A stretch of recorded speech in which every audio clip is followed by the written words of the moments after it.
Hello friends, நம்ம இன்றைக்கி என்ன பார்க்க போகிறோன்னா மினி விலாகிக்கு இட்லி தோசைக்கு ஒரு சைட் டிஷ், நல்ல ஏற்ற சைட் டிஷ், வெங்காயம் தக்காளி கொத்தமல்லி சட்னி. வாங்க இது எப்படி பண்ணலாம் பார்க்கலாம் வாங்க.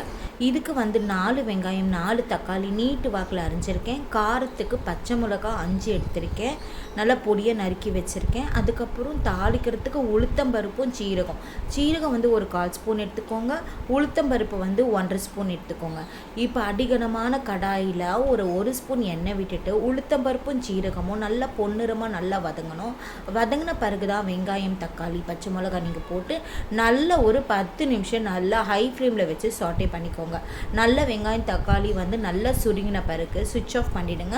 சுவிட்ச் ஆஃப் பண்ணிட்ட பிறகு தான் நீங்கள் கொத்தமல்லி ஒரு கைப்பிடி அளவு நல்லா நறுக்கி போட்டுக்கோங்க. இது பச்சையாக போட்டால் தான் நல்ல ஃப்ளேவராக இருக்கும், நல்ல டேஸ்ட்டாகவும் இருக்கும். அதுக்கப்புறம் 1/4 ஸ்பூன் உப்பு போட்டு பிளெண்டரில் போட்டு அரைச்சிக்கோங்க. இதுக்கு தாளிப்பே தேவையில்லை. இது வெங்காயம் தக்காளி கூட சூப்பராக இருக்கும். ட்ரை பண்ணி பாருங்கள்.